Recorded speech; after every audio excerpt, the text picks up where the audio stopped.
heshima na uzima kwa wale ambao wametuvalisha, wameacha tunapendeza. Mungu wawabariki, na wale wote ambao wanatenda matendo mema, wao ambao umebariki mwingine mwaka ambao umepita, umembariki jana, umembariki juzi, nawe ubarikiwe. Mali, heshima na uzima vikufuate katika maisha yako, katika jina la Amena. Yesu ni Bwana. Karibu dada. Haleluya. Amen. Naendelea kushukuru Mwenyezi Mungu mwenye vrema iko ya kututunga na kututunza bie. Na endelea na mie kushukuru vajene vrema yenye mulifanya bote, ilikuwa baraka yetu. Sisi bote tuko matunda kwa Efra. Na ninaendelea kusema mie ndakufaka tu, niko na shukuru Mungu mwenye ashaniokoa. Vrema nyebe mko kule, kama uko na vrema uko na asirase ya wokovu wako, unakuwa natembea na fierte yote. Amen. Juu mtu mwenye ashaokoka ni mtu mwenye kabisa si unaweza tembea hata namna gani.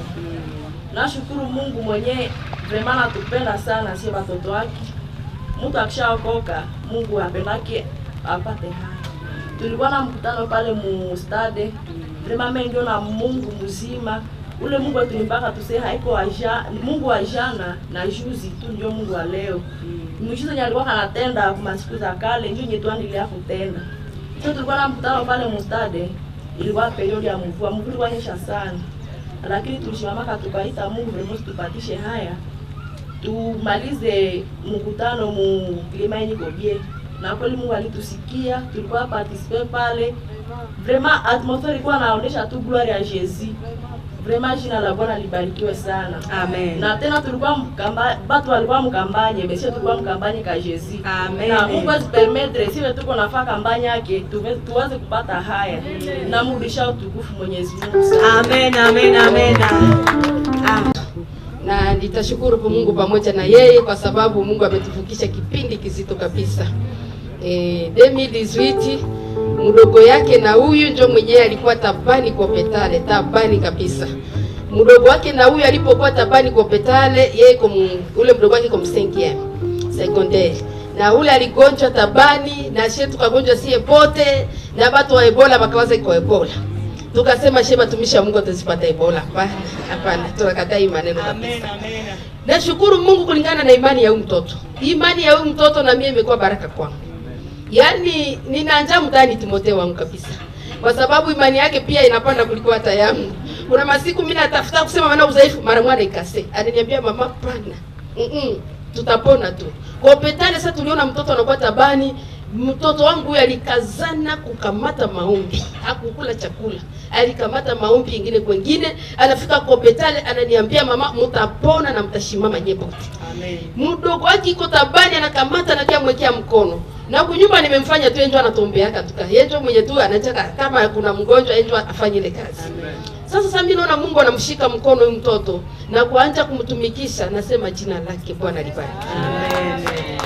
Inakuwa furaha kwenda ona mkizazi yako watoto kama ulizala 5 upatikane hata pastere bwana. Amen. Vraiment Mungu basi kwa tunatusikilia huruma vraiment. Ya kwa tunatupatia benye balenia tutuliza pia katika safari. Lakini si yeye peke yake na bakubwa na badogo yake na bakubwa yake banashimama na imani yene na mimi peke mimi nashangalia yaka. Amen. Antukawa watoto bananitia moyo benye Mungu alinipatia. Amen. Nasema jina la Bwana libarikiwe. Amen. Kwa hiyo tuna nyimbo moja pamoja na yeye, nasema ndani ya kitabu cha nyimbo ya wokovu numero 40. Ameniweka huru kweli. Mtanipatie hiki kitabu tunaimba pamoja kabisa. Maana Mungu ameniweka huru na watoto wangu wameweka huru na ametupatia neema ya kumtumikia pamoja na wenyewe wanajua nyimbo tunaenda bubushika sie wote ndani ya nyimbo. Haleluya, haleluya. Iko nyimbo ya baraka. Ameniweka huru kweli. Ameniweka huru. Ameniweka huru kweli. Naimba sasa haleluya. Msalaba nimepata kutoka katika utu.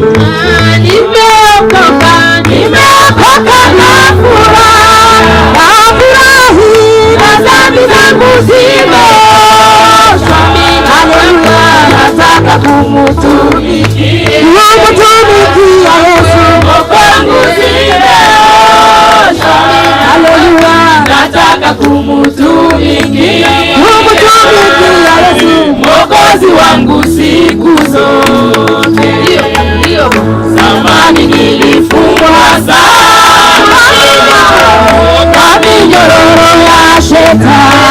nikamleta, nikamwendea Bwana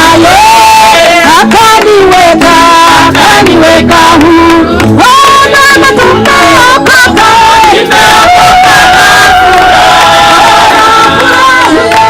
dhambi zangu zile, nataka kumutumikia Yesu Mwokozi wangu. Haleluya, nimeokoka, nafurahi, dhambi zangu zimeosha. Haleluya, nataka kumutumikia Baba Mwokozi wangu siku zote. Neema kubwa nimepata,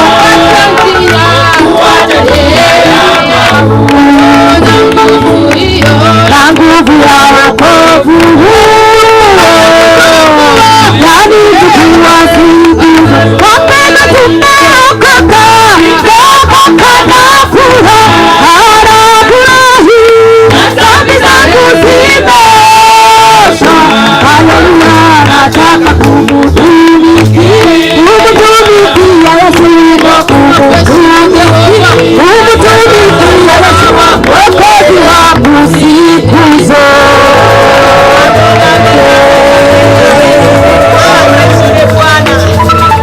Jina la Bwana libarikiwe. Haleluya, haleluya.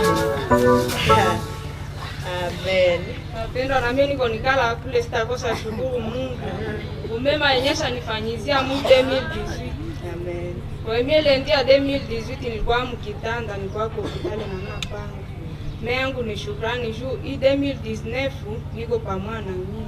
Amen. Na kuna makubwa yenye Mungu alifanyia mu 2018. Wapendwa, kupata unyumba ni neema tu. Na kama tungali mu nyumba ni neema. Na tusichoke kuomba, tuendelee kusikiliza maneno ya Mungu na itatufaa tofauti na itaendelea kutusaidia. Amen. Mui 2018 nilikuwa na mimba ya 7 mois. Ile mimba ya 7 mois natumika na bwanangu, natumika bya makashi kwenda. Sasa kwa franga mwezi kakoskana. Mimi roho yangu najua nise sina kitu na nina yote nishakatuma.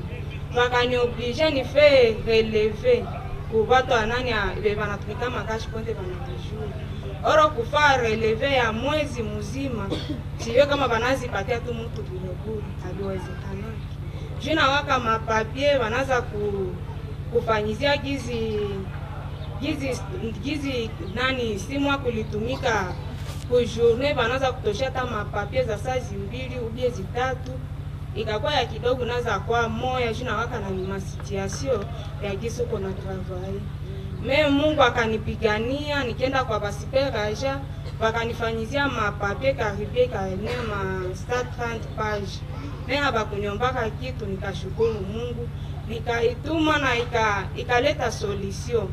Mimi nikawaza nise Mungu, hivi vikakatala kukuu.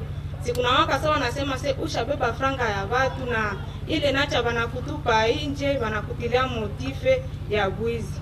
Mimi Mungu akanishughulikia na saa alinishughulikia vile bwanangu akasema se haingekuwa Mungu siwe kama hivi vingekuwa namna gani.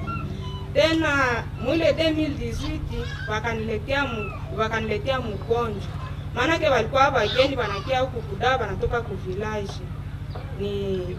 Ni familia yangu, ni bed familia yangu. Sasa wakafikia kwa mkubwa wangu, maana ke kwa mkubwa wake na bwanangu. Naye niko na wageni, wakakuta hakuna place. Ifo bende balalisha sasa kwangu. Wakaniletea hapo kwangu. Sasa walibaleta kwangu. Mkulu wa bandonga akasema se Musa mnaomba karo na mgonjwa huyu tena wa kuombea. Ora alikuwa mgonjwa mwenye iko na nani na mahewa za mbaya ya sama pepo na njuna mkalia. Ndio nikajiuliza niseme Mungu hapa nife nini? Destination yabo abo balikia banaenda Buhira. Na mimi nasema niseka sizoea Buhira. Ninazoea kuaefa. Nikaita mama ndo akanisikia na akakue.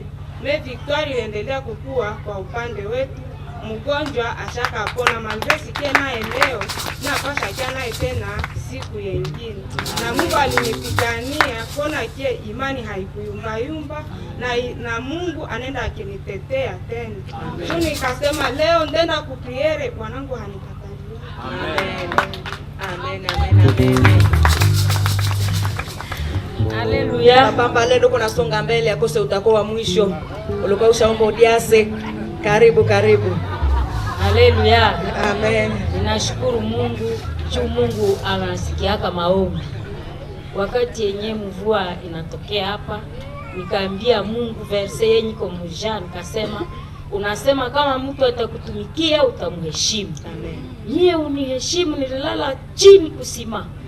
Juu kazi yako itembee vizuri. Mie uniheshimu. Uheshimu na pastere wako mwenye alilala chini kusima. Sasa nilimaliza kuomba na mvua imepita, nasema jina lake Amen.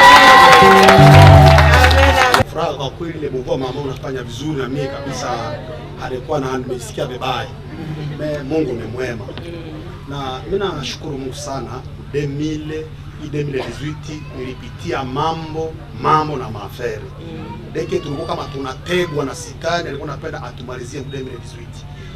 Na nimekostate mwokovu saa Mungu kuna kutumikisha na majaribu na kwa kuna kuya. Saa Mungu anakuitilize, maana kukakuta jaribu na kwa mbele na kuko kenye Mungu iko na tafuta kule mbele. Na mimi namshukuru Mungu depuis 2018 mpaka leo kama kwenye lokokeaka na ningani nakamatisha Mungu wangu kabisa vraiment ni neema.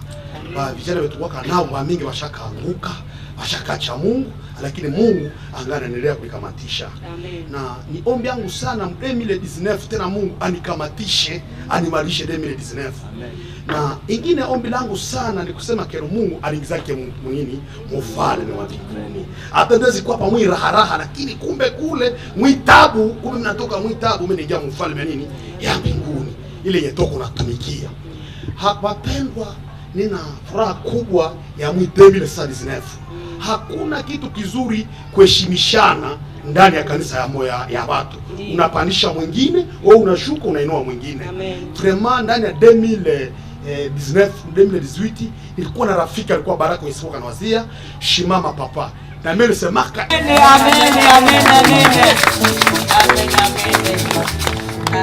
Ndio niko mambo wa AEFRA, nimetumikia na AEFRA siku nyingi. Na niliokokea niko kwa nyumba. Na mimi nisemaka Shalom tena. Shalom. Basi mimi ni ndugu Jano, niko mzee wa kanisa kuna kusadeka ngote. Kama vile mama alisema wanatuziaka mango na mimi festival nijeka hiyo kwa mzee. Amen. Na ingine wokovu inachaka tunapata heshima. Na leo niko pastero wa photographer wote wa Mvinga Mtengo. Amen. Wananitaka omonie. Na kwa kisi ndugu anasema zawadi yendoko na njoo na kuinowaka. Kama kuna ile zawadi njoo napasha kuinua fasi yote. Amen. Na njoo cha wazee wa kanisa wa pastor wanaitika zawadi ya kusudi ya hudumie watu mkanisa. Amen. Basi Mungu atubariki. Amen. Amen. Amen. Kama kile jimbo, iko jimbo la baraka niko nisikia kabisa na Bwana Yesu. Nakuwa yule. Sukisi. Bwana Yesu. Asante. Nasikia Bwana Yesu anaita nimufate, anaponitambulia nitafuata Yesu njia yote, nitafuata nyayo zake, nitafuata nyayo zake, nitafuata nyayo zake, nitafuata Yesu njia yote, nitafuata Bwana Yesu hata kwa mateso kufa, nitafufuliwa naye, nitafuata Yesu njia yote. nitafuata nyayo zake, nitafuata nyayo zake, nitafuata nyayo zake, nitafuata Yesu njia yote. Hata nitakapomwona Yesu Bwana wangu, nitafuata nyayo zake, nitafuata nyayo zake. Ametutumia kwa kweli. Yesu ni simama kwa nguvu ketangaza ya kwamba Yesu ni nawe na vigelegele kwa Yesu. Hakika Yesu ni Bwana. Yesu anatosha. Naelewa tutabaki tumesimama kwa sababu tutaanza weka shukrani zote mikononi mwa Mungu. Tutahitaji Pastor Mwangaza, utainua sauti kwa ajili ya kuleta shukrani zote mbele za Bwana, na jina la Bwana lipewe sifa. Amen. Mungu wetu Jehova, tunakuinua katika jina la Yesu kuwa umetupa nafasi hii ya kuleta shukrani zetu mbele yako, kwa sababu tumetambua ya kwamba hatuna mwingine anayehusika na maisha yetu kama na wewe. Umehusika na maisha yetu kiwango ambacho hatuwezi weza kupata maneno. Na yote ambayo yamesemwa hapa ni machache sana sana kulingana na yale ambayo umeyafanya, kulingana na wema wako ambao umetuonyesha. Mioyo yetu inakufurahia, tunakuabudu, tunakushukuru. Kwa hivi shukrani zote ambazo zimetolewa kwa kuongea, kwa kutoa sadaka, na wengine wameongea katika roho zao kwa sababu nafasi inakuwa ndogo, lakini katika yote shukrani zikurudilie. Unayeona mioyo, unapeleleza viuno, unajua moyo unao kushukuru. Kwa sababu ya hiyo upokee shukrani zetu, uzitakase Mungu. Acha ibada yetu iwe takatifu, matendo yetu yote, maneno yetu yote yapate kibali mbele zako. Bwana utukuzwe, Bwana utawale. Tunakushukuru kwa sababu umekwisha kuleta ahadi ya kwamba ibada tunayokutolea katika moyo wa shukrani, na wewe unaandika katika kitabu chako cha kumbukumbu. Matendo yetu yote yaandikwe Baba kwenye kitabu chako cha kumbukumbu, na yawe manukato yaliyo bora. Sifa na heshima zikurudie milele na milele. Kwa sababu ya hiyo, kila uwezo wote unaopingana na utukufu wako katika ibada hii, kupitia shukrani zote ambazo zimetolewa, kila roho inayopiganisha jina lako takatifu, kila roho ambayo inapenda ilete matake kwa kila mtu ambaye ameleta shukrani yake, kwa sababu tendo hili ni takatifu. Haiko mwanadamu ndiye atapigana. Peke yako usiwe kimya, upigane, maana hautakubaliana na anayepinga utukufu wako. Atawanyike mbali asiyetukuza jina lako. Bwana utukuzwe kwa yote na upewe heshima, kwa jina la Yesu Kristo, amen. Amen.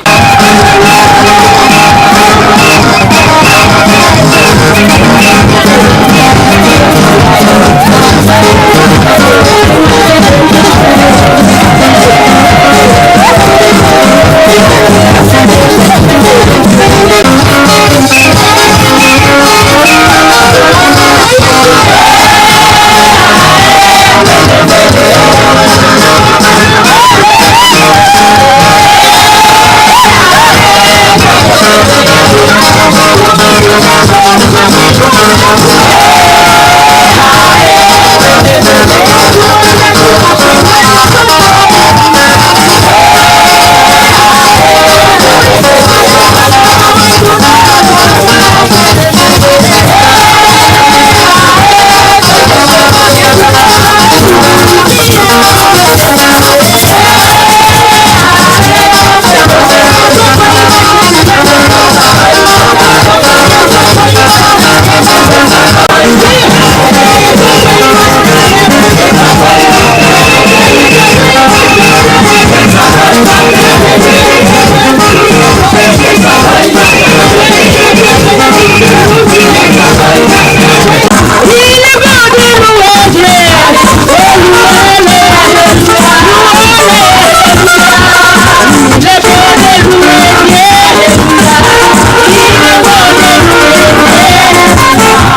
Jibu ni ya kwamba kusaidiwa kwetu kwa Kongomani ni katika Bwana aliyeziumba mbingu na dunia.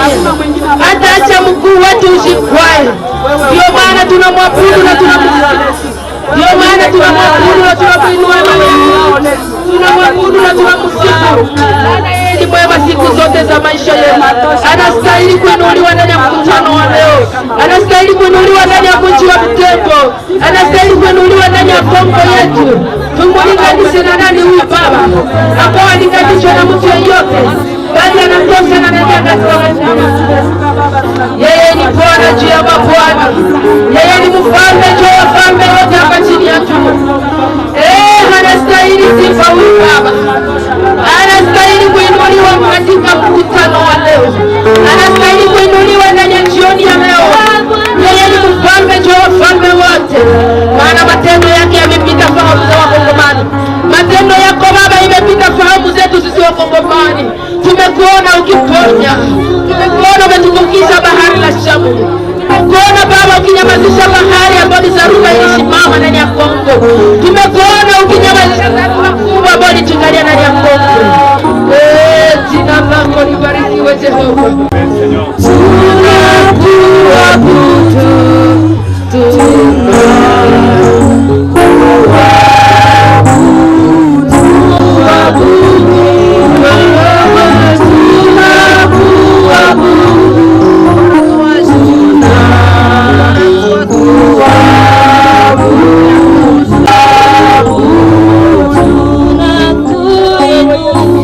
Bwana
Tatenda miujiza.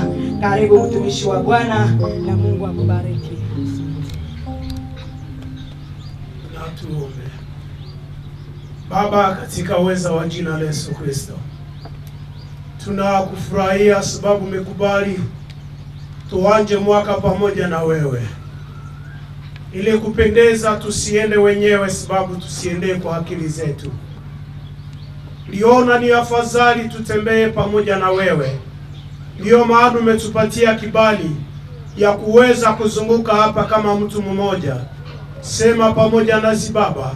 Acha kukaa kwetu iwe mafundisho, kuiba kwetu iwe mafundisho, kucheka kwetu iwe mafundisho. Hali zetu zote kwa mchana wa leo ionekane kwetu fundisho, sababu ni kile ambacho tutatembea nacho mwaka mzima. Uinuliwe katika yote na ndani ya yote. Tuomba na kukushukuru. Ni mjina la Bwana na Mwokozi wetu Yesu Kristo. Bwana Yesu asifiwe. Tunampenda Mungu sana ambaye amekubali tufikie siku ya leo. Kama kwa neema ya Mwenyezi Mungu ingewezekana uangalie mwenye unaikala naye. Ule ni mgeni wako wa maana. Haleluya. Muangalie bien. Mungu alipenda umuone mchana wa leo. Ndiyo maana alimuvusha vitisho. Magumu ilikuwa kwake mingi. Zoruba ilikuwa kubwa, lakini haikumbeba. Sababu alipenda uweze kumshiriki leo. Haleluya. Sifa ni za Bwana. Kwa kweli wapendwa, tangu tulifika hapa tumesoma. Yote tuliyopitia usipitize hata moja. Hiyo ndiyo mafundisho yako mwaka mzima.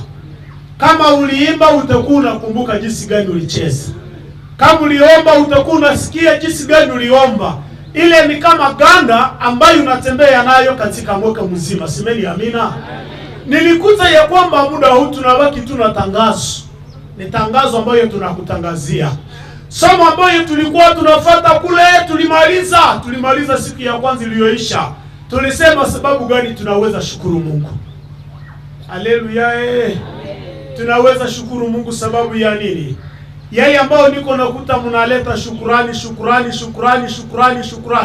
Nilienda kuta ya kwamba mahali tulisoma siku ya kwanza ni katika kitabu cha Matendo ya Mitume, mlango wake wa 17, andiko ya 25 hadi 27. Ilituambia tunayo fursa ya kumshukuru kwa sababu vyote vimeumbwa na yeye. Uko gisi uko ni kwa sababu uliumbwa na Mungu. Ukiimba unaimba kwa sababu uliumbwa na nani? Na Mungu. Kama unakuta unakumbatia mtoto, kuna Mungu ambaye alisumbuka juu yako ili umkumbatie. Semeni amina. Uliingia kitandani, Mungu aliyekuumba ni yeye aliyekuchunga na kukushughulikia kiwango kwamba na waganga walikosa limeenda namna gani. Kwa sababu kuna Mungu aliyeviumba vyote na yeye anaendelea akitembea pamoja na wewe. Tulisema ya kwamba inayoacha mtu aweze kumshukuru Mungu ni kwa sababu ya wokovu aliyoweza mwanga juu yako. Maandiko matakatifu yakasema Mungu hayawahi kuita malaika kuwa wana wake, kwa sababu si kwa ajili ya malaika Mungu alituma Yesu Kristo. Ni kwa sababu yako na kwa sababu yangu alimutuma na akatufanya wana, sababu ya kukubali ile mwito ambayo Kristo alituita nayo. Tunaweza mchapia makofi kwa sababu tumeitwa wana. Malaika hawataitwa wana. Uwezo ambao tunao, tuna uwezo wa ajabu, uwezo wa kutufanya gisi tuko. Malaika kwenye wako hawaishiki na watu ya zambi, lakini sisi kwenye tuko pamoja na wenye zambi, uwezo wa kuitwa wana unatutosha na unatuongoza kiwango kwamba tuendelee kutazamia Bwana. Semeni amina. Malaika ambao tunatangaza mchana na usiku ni wao ndio wanaendaka, wako wameshusha utukufu wa Bwana, nasi tunapewa ile neema, tunafinikwa kwa ile utukufu. Hivi Mungu analinda watu wake sana, tena sana, kama maandiko yalivyosema. Ni sababu ya ile tuna devoir ya kumshukuru, na mimi naamini tumeshukuru. Kadiri umefika ulikuwa shukuru, na tena utaendelea kushukuru. Semeni amina. Hivi tangazo ambayo tunaenda tangaziana mchana wa leo ni tangazo mbili tu. Tangazo ya kwanza, Yesu ni Bwana. Ile ndio tangazo tunabatangazia. Katika siku zote zenye unatembea ndani yake, ukutane na zoruba, sema Yesu ni nani? Bwana. Watu wakucheke, sema Yesu ni nani? Bwana. Ushikute mumawimbi, sema Yesu ni nani? Anaonekanaka Bwana wa hali zote. Iko Bwana mwenye kuchekesha, ni Bwana mwenye kufariji, iko Bwana mwenye kulinda, ni Bwana mwenye kushimamia wakati ulikuta hauna wa kukushimamia, iko Bwana mwenye kukutetea, ni Bwana wa kukupanguza machozi wakati umeachwa peke yako. Yeye anabaki akikupanguza machozi katika muda wote, ni yeye ambaye anakutunza. Ndani ya Zaburi 23 ambayo ni wimbo tuliimba, tuliweza sema ya kwamba huyu Bwana anaitwa mchungaji mwema asiye kupungukia, hata siku moja anatembea pamoja na wewe. Haleluya! Bwana Yesu ni Bwana, kwa sababu maisha yetu yote iko melanje ndani yake. Tangazo la pili ambalo tunaenda kutangaziana linasema, huyu Bwana amekuchimbia kisima. Bwana amekuchimbia kisima ambacho ndani yake muna uzima wa milele. Haleluya!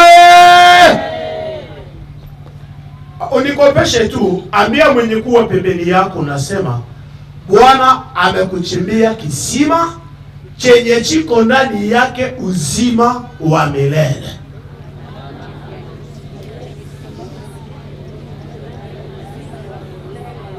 Ile ndiyo tangazo ambayo tutatembea nayo katika mwaka mzima.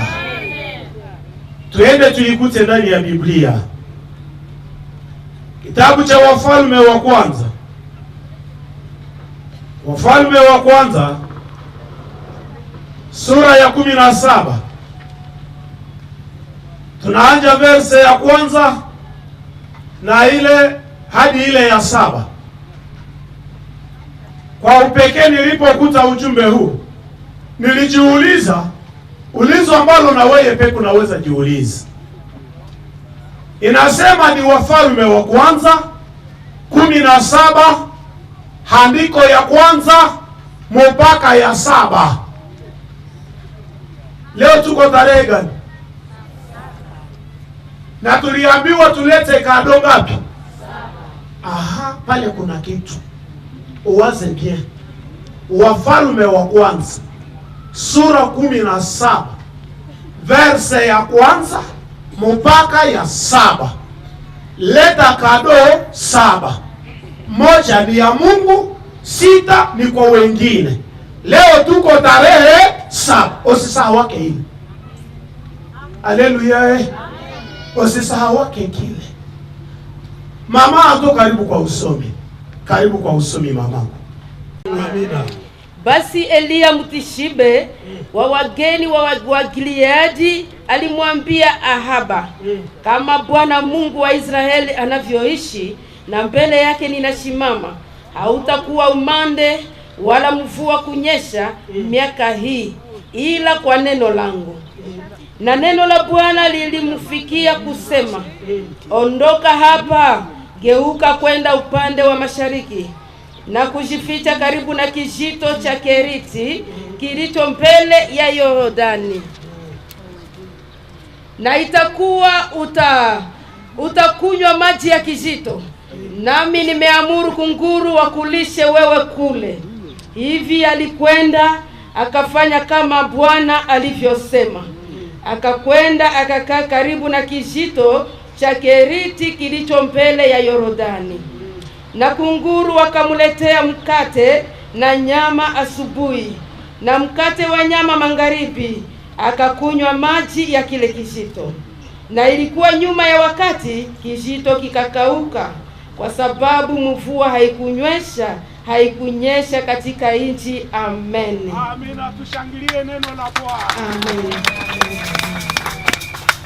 Alipenda kuzungumza na Mungu na alipenda kumsikiliza Mungu.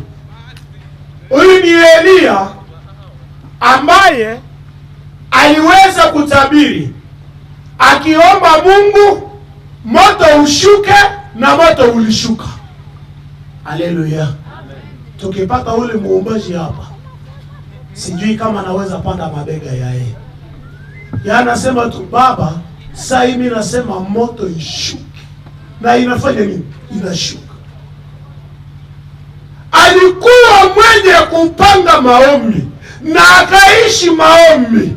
Aliishi woga wa Bwana. Alitembea kimsikiliza Mungu. Alafu Mungu alizungumza naye, akamfunulia hali inayokuwa mbele yake, kwa sababu alikuwa rafiki ya Mungu.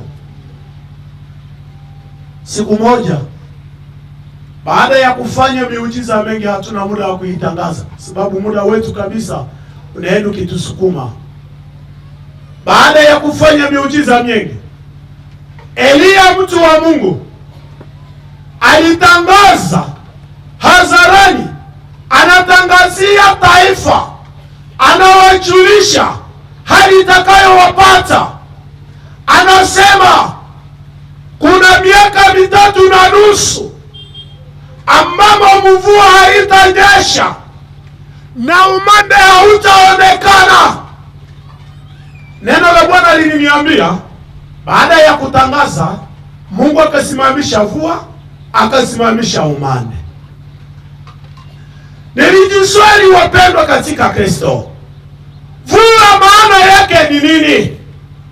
Lugha nyingine Mungu anasema, ikiwa nchi yenu imekosewa mvua, kama mtaniomba, mimi Mungu nitasikia. Nilienda kuta ya kwamba mvua haimaanishi kitu kingine isipokuwa ni baraka. Semeni amina. Wa 2000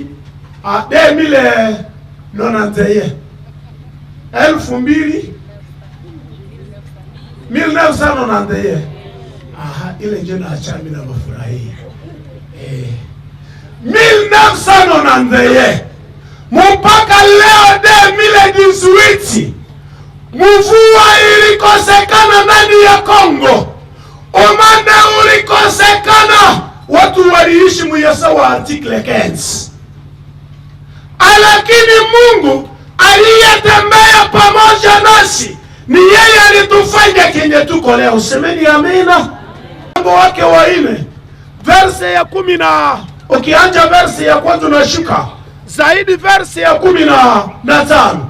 Yesu alipomaliza kuzungumza na huyu mama ambaye alikuwa kahaba, akijionyesha ya kwamba yeye ni kisima cha maji, alimuonesha ya kwamba maisha ulikuwa unaishi, uliishi jinsi haukutaka, lakini mimi nakuletea maisha mapya. Kwani ukikunywa maji yangu utapata uzima, hautakufa. Kisima cha Yakobo watu walikunywa walikufa, lakini kisima changu mimi hakuna wakukufa, unaendelea ukiishi baada ya kukunywa maji yangu. Semeni amena.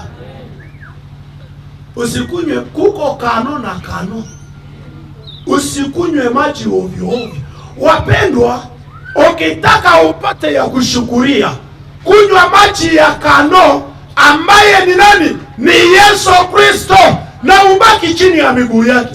Hata zoruba itakuya muhali sana muda gani, bakia kwenye miguu ya nani? Ya Yesu Kristo, ambaye anabadilishaka kahaba anaonekana mtu wa heshima. Huyu kahaba alikuwa alishakataliwa. Huyu kahaba alishakuwa chuki ya watu wengi. Huyu kahaba alikuwa hana amani. Huyu kahaba alikuwa amejichukia. Huyu kahaba alishindwa na gisi ya kutokea kwenye wengine.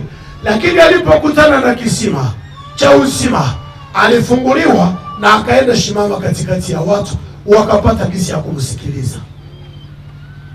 Ukitaka upate kibali ya kusikika mbele ya Bwana, ukubali kuikala mumiguu yake, yeye anakupa mwelekeo.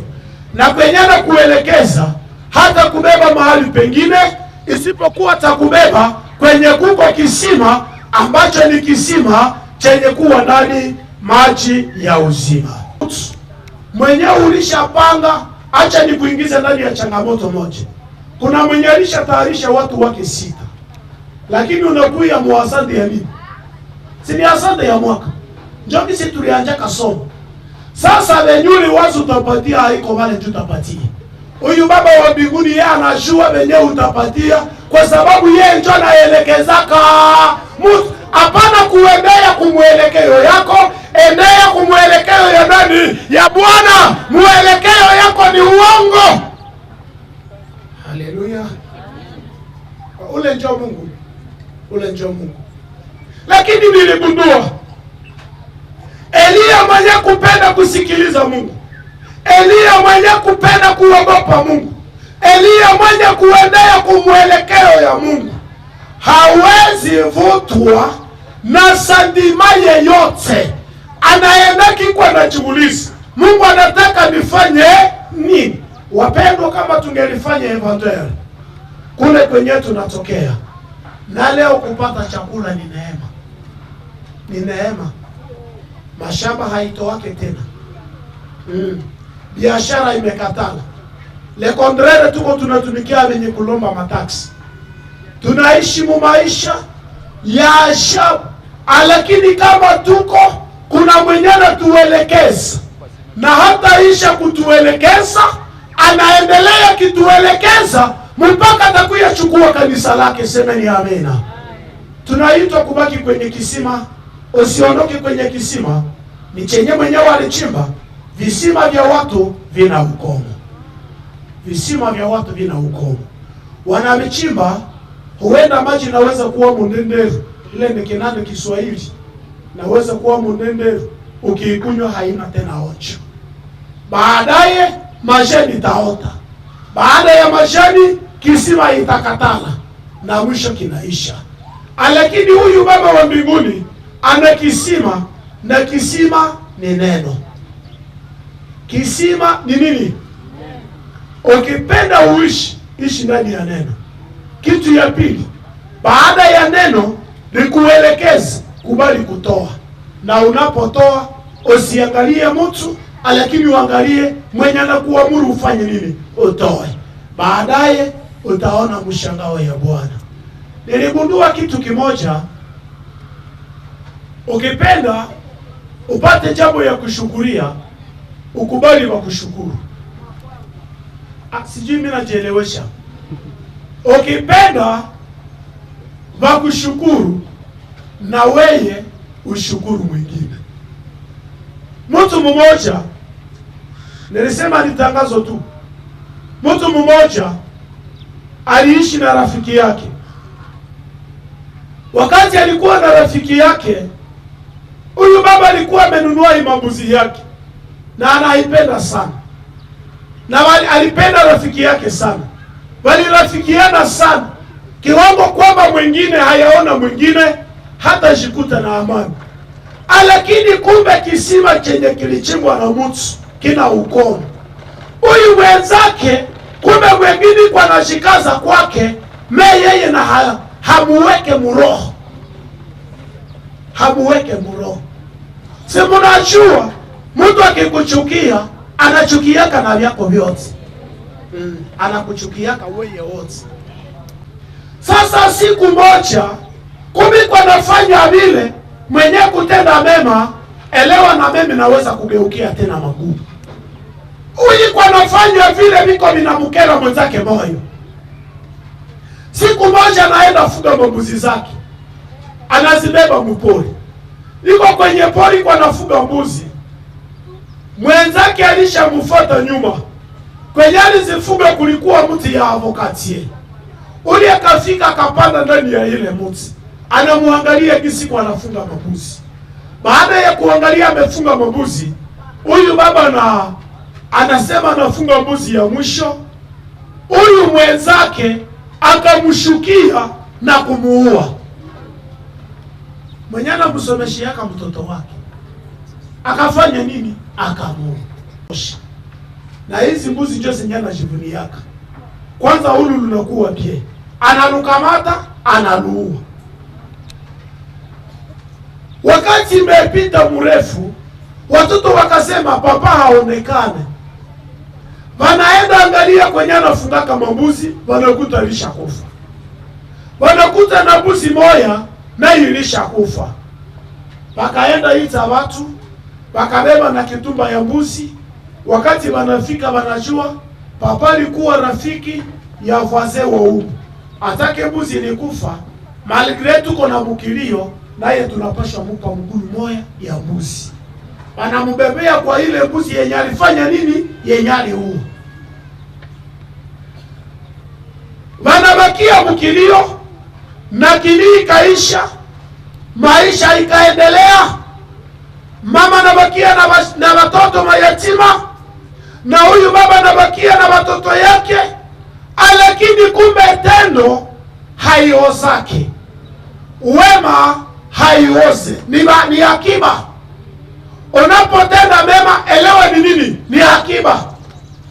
Mama alikuwa ameweka ile neno tendo mroho yake, anashua kema napasha somesha mtoto ya voisin mwenyale muuyeka nani? Bwana. Haya juwaka ni nani?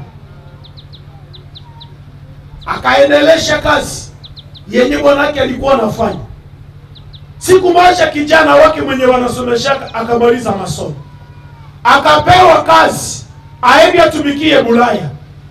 Mshahara ya kwanza alipoipata, akaitisha baba yake, anasema muniambilie papa kuye kwenye foni, mimi namuongelesha. Alipofika kwenye foni, anasema nimepata mshahara ya kwanza baba.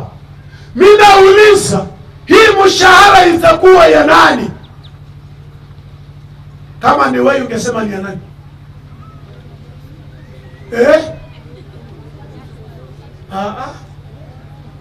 Na Mungu namtia wapi? Na wewe mwenye ule msalaka, si wewe yule msalaka. Uko moya ya drua, uko na drua kwa sekulu. Baba kamwambia mtoto yangu mwenye alikulipa mshahara alifanya vema. Ile mshahara yote ulikomala mu mateso, na mama yako alisumukaka. Sukuma mshahara kwangu mimi nakula. Kamwambia baba, mimi nasikia, ngoja mimi nakuya. Kameme hamitazuizo. Mtoto akafuatilia baba yake, akasema tuikale, pesa njoo hizi tuzipande, kama tunazitumikisha namna gani? Baba kamwambia nilishamaliza operation zote kwa mfuko yangu. Akasema hauna ruhusa.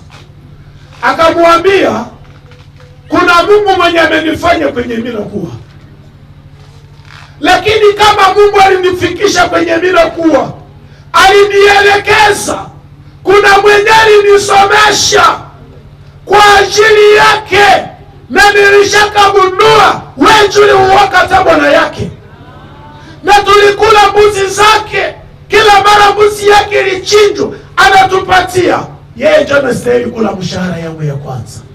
Kuna yengine achaka vitu vimoja vinashindikana, ni kwa sababu Mungu hatumuogopake. Hatuogopake Mungu. Wakati nilikuta hii tangazo ya makado, mimi nilisema Bwana Yesu pewe sifa. Unatupatia neema ya kutangaza injili. Iko evangelization. Kama ulileta mfungo ya mchicha, elewa inaenda fanya kazi. Haukukuwa na muda ya kuenda hubiri, lakini ile mchicha itaenda hubiri. Semeni amina. Ulikuya na epengle. Kuna wakati buto ya pandaloni na katikaka, unaanja shindwa gisi ya kuikamatisha. Lakini wakati huyu ataweka epengle pale, sinakamatisha nguo, mwenyenge pemuka hatafanya nini? Na atashuhudia anasema fulani hangelikuwa ningepemuka. Alafu injili inafanya nini? Inaenda mbele. Alafu kenye Mungu anamwanga ndani yako, chini ya oga wake anakuelekeza na kinaleta matunda. Baadaye utakula. Baadaye utakula. Kisima ambacho alichimba, yeye ndiye anajua maji gani yatatosha ndani. Wewe hauna fursa ya kumuelekeza. Unipe maji ya hivi. Anajua. Na yeye ndiye anajua muda gani utamaliza kwenye kisima. Usitoke kwenye kisima mbio mbio kabla maji hayatoka ndani. Kumbali mkate na samaki. Tulisema mkate inamaanisha Mungu yuko pamoja na wewe. Kumbali nyama yenye anakuletea inayotangaza ya kwamba ni muda wa kukula kwa utulivu. Yeye ndiye anajua muda wa kukula kwa nini? Kwa utulivu. Hata kama watu wengi waangamie, kama ulitembea chini ya oga wake, ataendelea akikuelekeza na akikulinda hata wakati ya magumu. Mambo inaweza chafuka, wewe utabaki mwaminifu sababu ya kutembea pamoja naye, na Mungu atubariki na neno lake. Bwana Yesu asifiwe. Bwana Yesu asifiwe. Mungu anatuita tena kuishi neno. Na hili neno ndio kisima, ndio maji ya uzima ambayo italeta uzima kwa maisha yangu, italeta uzima kwa maisha yako, ambayo ni mlango ya baraka. Na hii neno, wakati tutaishi ili neno litatuelekeza kutoa. Na maandiko yanasema, mtumishi alisema, toa uishi, kula ukufe. Haleluya. Haleluya. Kila mtu atajiombea. Kila mtu ataambia Mungu, Mungu nisaidie kuweza kuishi neno lako, kuweza kusogelea tu kisima. Na hiki kisima, hiki ndio kinaweza kufanya kazi kwa maisha yangu. Niachililie katika neno lako, nisiachililie katika mikono yako, kwa sababu wewe utanishughulikia mukila kitu, mukila hatua utaendelea kunitendea. Kila mmoja atenda jiombea. Tuingie kwa maombi. Kwa neno lako ambalo tuendelee katika mchana wa leo. Bwana, umetuita Bwana kusogea karibu na wewe, kukusogelea Mfalme, kwa sababu wewe ni maji ya uzima, wewe ni mkate wa uzima, na kila mmoja ambaye atakukula kwako katika mwaka huu. Mungu wetu, tunaomba Bwana utusaidie Baba, saidia kila mmoja wetu Mfalme wa ajabu, uweza kukusogelea, uweza kuishi neno lako, uweza ndio sekre ya salama, ndio sekre ya jibu, ndio sekre Bwana ya maisha. Kwa Mfalme, utusaidie Mfalme wa ajabu, ukaa katika neno lako, ukusogelea Mfalme wa ajabu. Yesu tusaidie Baba, tupatie hamu na kiu ya neno lako, ya kukusogelea Baba, ya kukusogelea Baba, kwa sababu wewe ni Mungu wetu, hakuna Mungu kama na wewe. Tutashangilia tena Bwana, tutashangilia tena Mungu, wakanda tena ametupatia, Mungu wetu anatupatia, ili tena tutarajie tena uzima. Tunashukuru sana Mungu, abariki mtumishi wake na mujaze tena tele. Hakuna wa kufanana na Yesu,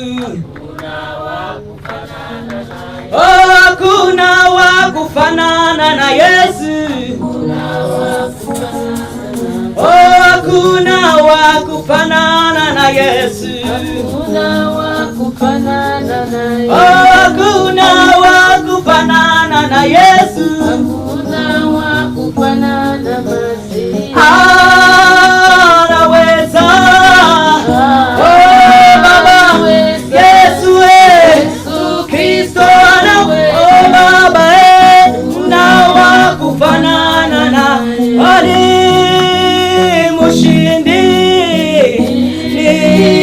Mushindi Yesu Kristo ni Mushindi. Baba, hakuna wa kufanana, hakuna wa kufanana Yehova,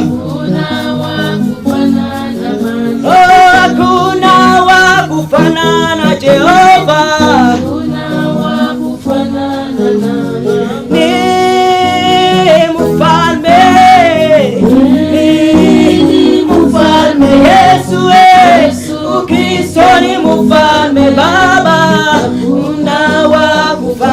Bwana, oh ni wewe Bwana, ni wewe Bwana. Haleluya. Bwana Yesu asifiwe. Tunaendelea kumshukuru Mungu sana, sababu kweli kweli kama vile mwenyekiti anatoka kuongea, Mungu iko hapa na iko pamoja nasi. Tunasema jina lake libarikiwe. Naamini kila mmoja tangu umefika umepata kabisa sehemu yako na umebarikiwa kweli kweli. Tunafika muda mzuri ya exchange de cadeaux. Tutangazianaka ile akose inapita 4 mois kama haiko hata 5 mois. Na tuko tunatangaziana kwamba le 7 janvier 2019 tutakuwa na exchange de cadeaux. Tunakuinua Mungu wetu. Tunakuinua mfalme wetu. Tunakuinua baba yetu. Tunakuinua muokozi wetu. Tunakuinua mchungaji wetu mzuri. Tunatangaza kwamba uko Bwana mbinguni, duniani na kuzimuni. Acha kila goti lipigwe mbele yako Bwana, na kila ulimi ukiri kwamba Yesu Kristo peke yake ni Bwana, kwa utukufu wa Mungu Baba. Baba, kwa ajili yako tuko hapa. Kwa ajili yako tumeacha kazi zetu. Kwa ajili yako tumeacha kila kitu. Juu tunakupenda, sababu ulitupenda wa kwanza. Ukatoa mwana wako mpendwa Yesu Kristo ili aje afe msalabani kwa ajili ya dhambi zetu. Na hivi tumepata kuokolewa. Sisi ni mali yako. Sisi ni watu wako. Bwana, tunasema merci, sababu sisi ni wenyezi wa mbinguni. Utukuzwe kwa hiyo neema tumepata kwako Bwana. Ndani yako tumekuwa watu wa valeur. Damu yako Yesu imetuvalorize. Uko mwema, hakuna aliye kama wewe. Tunashukuru kwa muda huu Bwana. Muda wa exchange de cadeaux, remise de cadeaux. Na tunafanya hii Bwana kwa ajili ya upendo mkubwa ambao kwanza wewe mwenyewe ulituonesha ukatoa. Yaani mapendo ni kutoa. Mapendo iko sinye, kutoa iko sinye ya upendo. Seigneur, merci. Tutangulie ndani ya kipindi hiki. Onekana katika kipindi hiki. Baba, ninaombea kado zote. Kila mmoja ambaye amekuja na kado yake. Baba, kubali kuitakasa. Kubali kuisafisha. Kubali kuisanctifier Seigneur. Iweze kuwa ya maana kwa yule ambaye ataipokea. Baba, unasema heri ya kutoa inapita ya kupokea. Acha kila mmoja atakapotoa apate heri. Seigneur, uko mwema. Basi ujitukuze katika kipindi hiki na katika vipindi vyote ambavyo vingali mbele yetu. Tunataka tuendelee kukuona. Jina lako libarikiwe Mungu kwa kutusikia. Tukiomba na kushukuru na tukikushangilia ni katika jina la Yesu Kristo mwokozi wetu. Amen. Utafanya ile. Kama ulijikuta ndani yako hakuna fulani, utapita tu ndani ya kundi unapatia n'importe qui. Tuko wadada hapa, dada na kaka, unapatia tu n'importe qui. Mwenye basi unapana sisi. Na tukasema wewe mwenyewe ulikuja na set kado, juu moja ni ya Mungu, hakika unapaswa rudia na si kado.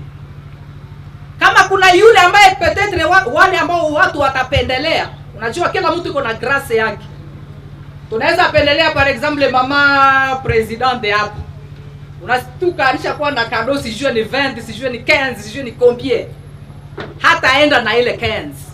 Kwani atazikusanya, me atatoa 6 na zile zingine zinarudia tu ndani ya kundi. Paka mwenye alikuwa na set kado, donge moja ni ya Mungu utarudia na 6.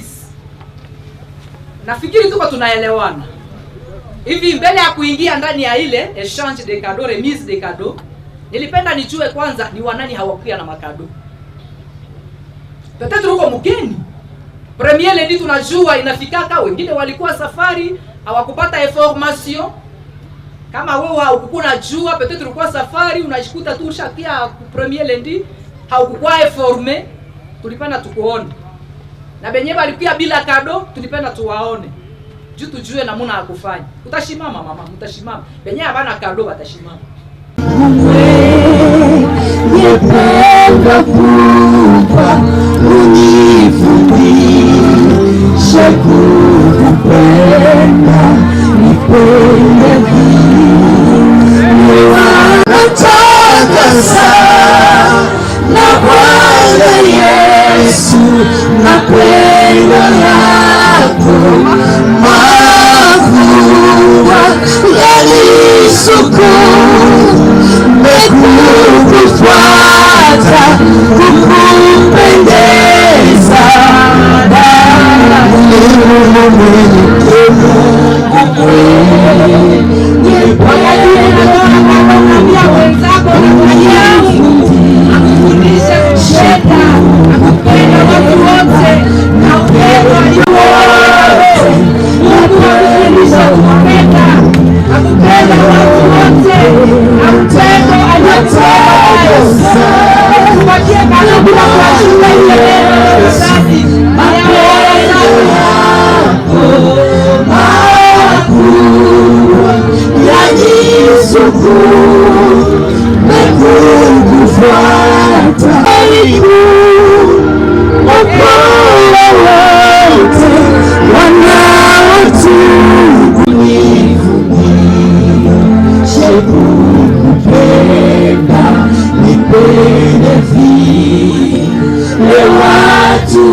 lakini nawaza je, tulisahau.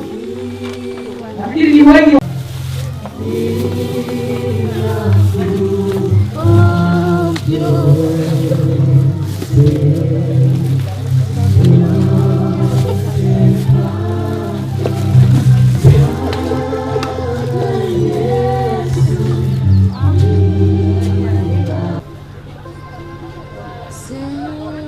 mwenye kupata hata moya na likia na set kado zake, wote watapita mbele.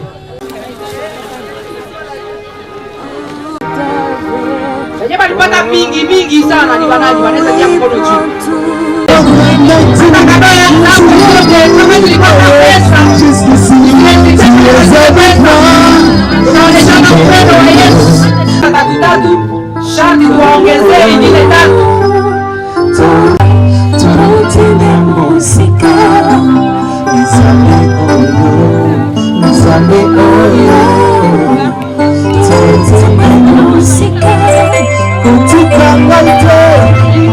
ya Mungu uwe pamoja nasi, utuokoe, utupiganie vita.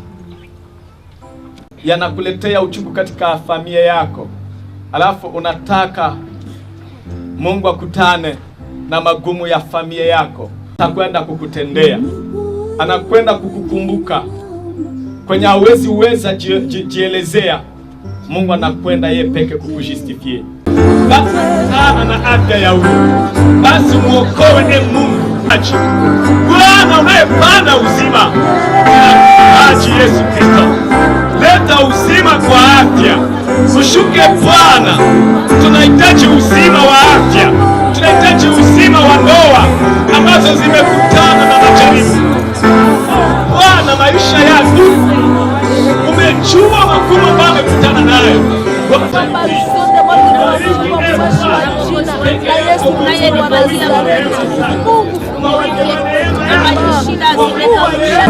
Twakusihi Mtakatifu, furaha yako Bwana Baba uilete, warudishie furaha yako. warudishie furaha yao, warudishie tena Bwana yao. Bwana, tunakusihi kwa kutenda Baba, kubali mwaka huu uwe mwaka wa neema, mwaka wa kukubaliwa kwa kila mmoja ambaye analia kwako. Tembee kwa imani, hatuongee na anga, anasikia maombi yetu haya. Asante Bwana.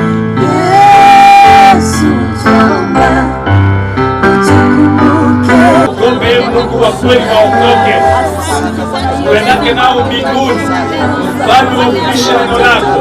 Tunawaombea akili ya maisha hawa watoto wetu, wape hekima, wape tabia nzuri ambazo zitatuheshimisha, wale wasaidie.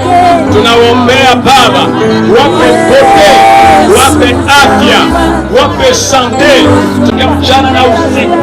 Moto wako wafunike mchana na usiku, neema yako yakuwe nao pande zote. Baba, wabariki hapo, wafanyike watu wachafu wenye watakusaidia vizuri, Kongo ijulikane vizuri. Bwana, jamaa zetu Yesu Kristo. Amen. Amen. Tunashukuru kwa yale mahitaji yote.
Kutembea nasi.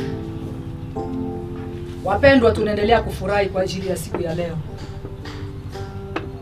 Hii iko moma yenye nilifikiriaka ndashimamaka hapa pamoja na omwe mtoto wangu moja, ili aweze kuwa mshuhuda wa maneno yenyewe nataka kuongea sasa hivi. Tulipima kukazana lakini ilishindikana. Na mdogo mwenyangi ni akombanye junjo mwenye niko naye hapa Butembo aligonjwa. Adoro akashindwa. Ma fille aînée précieuse. Je souhaitais à ce qu'elle soit ici aujourd'hui. Mais ilishindikana.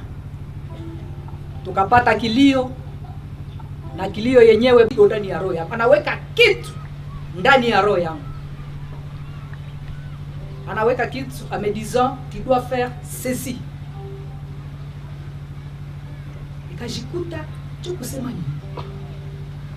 Najua wakati Mungu anaongeaka, wakati kitu kinakuwa kigumu, kinakuwa difficile, unaona kinakuwa kizito sana na unashindwaka kuelewa, unataka waza haiko Mungu njoo aliongea na unafanya namna yote uzimezime tu. Zimishe tu. Lakini pamoja na kuendelea tukatambukia mwani 2017. Inaendelea kusikia tu kitu nyiko na pia kuroho. Mimi nashindwa. Nasema sije ndawezaje? Mbona? Ndawezaje? Mbona kinakuwa kikubwa sana? Nitakiweza vraiment, sike ndaweza? Seigneur, ndaweza. Lakini mimi naendelea kusikia Mungu anaendelea kuinsister. Na wakati nilisikia kama Mungu anaendelea kuinsister, nikakamata devoir. Nianje ongea sasa na watoto yangu moja kwa moja. Kaongea na wa kwanza, kaongea na wa pili, kaongea na watatu wote. kaba prepare. Nasema muangalie kitu yenye Mungu anaweka kwa roho yangu. Kila mtu anajibia kisa anaweza jibia. Mimi niliba preparaka, niliongeaka nabo na nishaanza ambia Mungu awatangulie. Parce mimi nilikuwa najua Mungu alishaongea. Na mimi malgré resistance, mais mimi nishakuwa convaincu. Nikasema sasa Mungu hivi umeniconvaincre na watoto sasa. Heureusement nikaongea nao moyo kwa moyo. Kasikia Mungu alishakuwatangulia vraiment. Baka répondre favorablement. Nikajikuta inabakia mtu mmoja. Mwenye ilifona yeye mimi naambia mtu. Papa Kulutu ya watoto yangu. Yaani Papa Reverend Benjamin Kisoni. Nikajikuta ilifona yeye mimi namwambia ile jambo. Kaongea akaelewa. Alors kama nilikuwa na batangazia mimi nasema le 7 janvier tunapashwa kuwa hapa. Hatutakuwa kwa permanence ya AEFRA, tutakuwa hapa. Iko juu nilikuwa na rezo niliachaka mimi sema tuko hapa. Mimi nakumbuka ile siku nilikuwa naongea na wakati mtu kwa anatoa tangazo sasa muona kole zako natia chumvi. Nakumbuka naambia mimi nakumbuka nilisema ile siku mtasikia maneno yenyewe hamyasikia. Na mtaona yenyewe hamuyaonaka. Haleluya. Mungu. Iko Mungu. Akasema sharti utimize Kenya alisema. Ndani ya mapendo kuna obeisance. Kuna kuamini kwanza na kuobeir. Hakuna mapendo bila kuobeir. Yesu alikiaka akatupenda akaobeir mpaka msalaba. Wapendwa, c'était un peu difficile kwangu. Lakini mimi namshukuru Mungu juu amenisaidia. Ameniwezesha. Na leo ameniwezesha vraiment kulibere. Kulibere Kenya aliniambiaka nifanye kulibere. Iko grand jour kwangu. Utajiuliza ni nini sasa? Utajiuliza iko nini? Leo, le 7 janvier 2019, na déclaré kwa jina la Yesu kwamba hii nafasi imekuwa nafasi ya Mungu.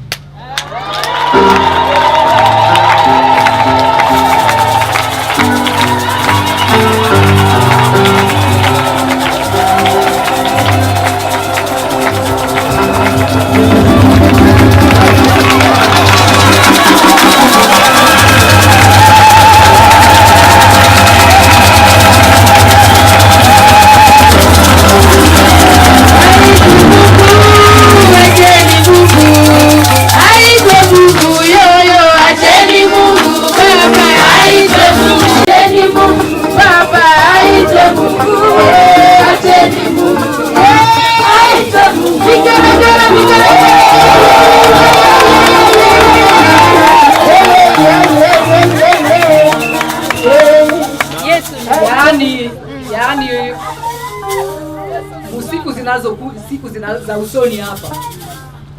Leo tumekanyakisha miguu yetu hapa, tumeomba. Ilikuwa juu ya kuleta ile information. Ndio maana nilisema kama premier lundi itakuwa. Kwa siku gani sasa permanence itahama officiel.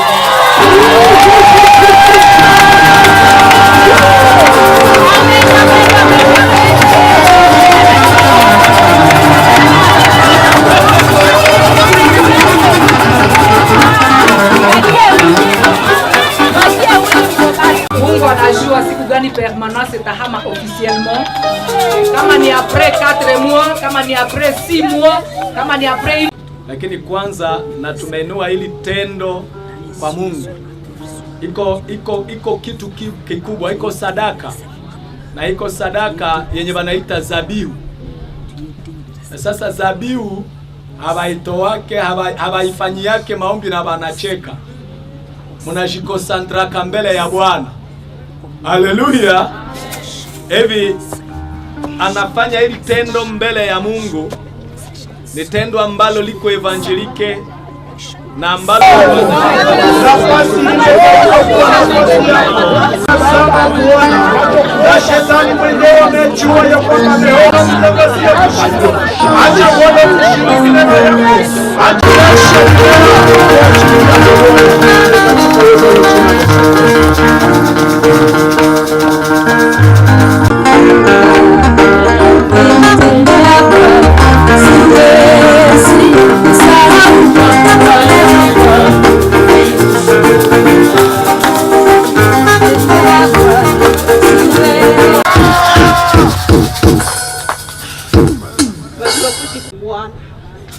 Bandugu, Mungu akikuita, nilikuwa nakumbuka tu Abrahamu aseme toa Isaka. Kuona utiifu wa ndani wa Abrahamu, alimwambia kanini? Kisu na kimekuwa hivi mikono ya Abrahamu. Akamwambia, si nimeona upendo wangu kwako. Nimeona upendo wako kwangu. Geuka uone mwana kondoo. Yesu Yesu aitwe Bwana. Yeye sana nasema mimi na kuprayer mountain. Yeye Mungu anatupatia mulima. Mega mkate. Amen. Ndio mimi nakwambia usiende, usikwe haraka kwenda. Lazima ile mshairi timilike siku ya leo. Maana leo ni siku ya ajabu. Leo ni siku kuu ambayo Bwana yeye mwenyewe aliandaa tufurahi na kushangilia ndani yake. Ndio maana wewe uikale usiangalie takusaka mkuanzia panda, kaa kimya. Yesu ni Bwana, iko hai. Mungu iko pamoja nasi.